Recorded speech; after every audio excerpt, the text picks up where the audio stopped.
कोहिनूर के पहाड़ों के पीछे एक ऐसी जगह थी जिसे लोग तितलियों का किला कहते थे। इस किला की सबसे बड़ी बात ये थी कि यहाँ हर साल मलिकाए परवाज का इंतखाब होता था। मगर ये मलिका कोई तितली नहीं बल्कि एक ऐसी इंसानी लड़की चुनी जाती थी जिसका दिल बिल्कुल तितलियों जैसा साफ और नर्म हो। इस किला के करीब बसे एक छोटे से गांव में खदीजा नाम की एक लड़की रहती थी। खदीजा अपना वक्त जख्मी परिंदों की मरहम पट्टी करने और मुरझाए हुए फूलों को पानी देने में गुजारती थी। उसकी सहेली राफिया अक्सर कहती, देखो इस साल तितलियों के किला की मलिका बनने का मुकाबला है। जो मलिका बनेगी उसे सुनहरी पंख मिलेंगे और वो दुनिया की सबसे हसीन लड़की बन जाएगी। मैंने तो अभी से अपने लिए नए लिबास तैयार कर लिए हैं। खदीजा सिर्फ मुस्कुरा देती। उसके लिए खूबसूरती चेहरे की चमक नहीं बल्कि रूह का सुकून था। जब मलिका चुनने का दिन आया तो पूरे इलाके से लड़कियां बन ठन कर किला की तरफ रवाना हुईं। शर्त ये थी कि किला के अंदर जाने के बाद तितलियां खुद फैसला करेंगी कि कौन उन पर हुक्मरानी करने के काबिल है। किला का दरवाजा एक घनी झाड़ियों से बना रास्ता था। सब लड़कियां लाइन में खड़ी थीं। खदीजा सबसे आखिर में खड़ी थी। उसने पुराना मगर साफ सुथरा लिबास पहना था। उसके हाथ में कोई तोहफा नहीं था, बस एक छोटी सी पानी की बोतल थी जो उसने रास्ते में एक प्यासे परिंदे के लिए रखी थी। जैसे ही लड़कियां किला के अंदर दाखिल हुईं, नजारा बदल गया। वहां लाखों की तादाद में तितलियां हर रंग और साइज की मौजूद थीं। वहां का माहौल इतना पुरसुकून था कि सांस लेने पर भी संगीत सुनाई देता था। अचानक एक आवाज गूंजी। ये तितलियों की बड़ी निगरान थी। उसने कहा, मलिका वो नहीं होती जो सिर्फ ताज पहनती है। मलिका वो होती है जो दर्द महसूस करती है।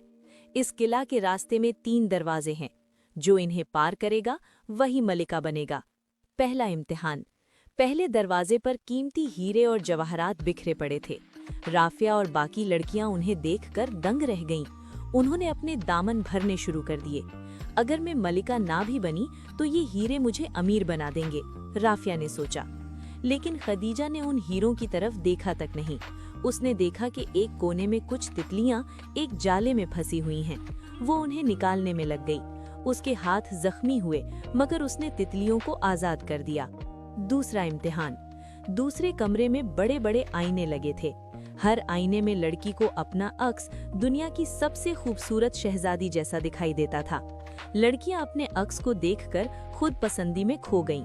खदीजा ने आईने में देखा तो उसे अपनी खूबसूरती नहीं बल्कि पीछे खड़ी एक बूढ़ी औरत दिखाई दी जो बोझ से दबी हुई थी। खदीजा फौरन पलटी और उस औरत का बोझ उठाने में उसकी मदद की। असल में वो औरत कोई और नहीं, किला की एक रूह थी जो इम्तिहान ले रही थी। तीसरा इम्तिहान। आखिरी दरवाजे पर एक ऐसा बागीचा था जहां फूल सूख रहे थे। वहां एक छोटा सा सुनहरी चश्मा था मगर उसका पानी खत्म हो रहा था। निगरान ने कहा, जो अपना सबसे प्यारा तोहफा इस चश्मे में डालेगा वही पानी दोबारा जारी कर सकेगा। राफिया ने अपने कीमती हीरे डालने की कोशिश की मगर पानी नहीं निकला। दूसरी लड़कियों ने अपने महंगे जेवर डाले, कुछ ना हुआ। खदीजा के पास देने को कुछ नहीं था। उसने सोचा, मेरे पास तो सिर्फ ये थोड़ा सा पानी है जो मैंने बचा कर रखा था। उसने वही पानी चश्मे में डाल दिया। जैसे ही उसने पानी डाला, पूरा किला रोशनी से भर गया। वो पानी नहीं, खदीजा की हमदर्दी और सच्ची नीयत थी जिसने कुदरत को जगा दिया।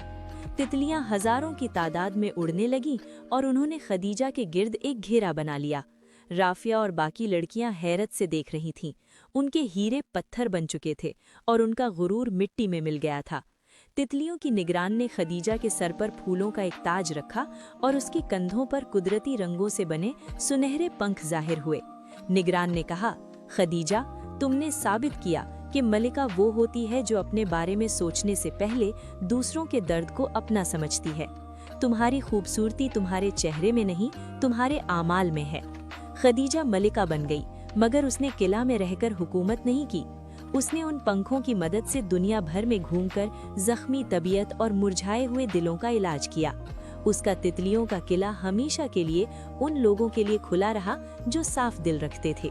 इस कहानी से सबक मिला कि जो दूसरों के लिए आसानी पैदा करता है, खुदा उसके लिए रास्ते खोल देता है। कमेंट्स में अपना नाम लिखिए। शायद अगले किस्से का हीरो या हीरोइन आप ही हों।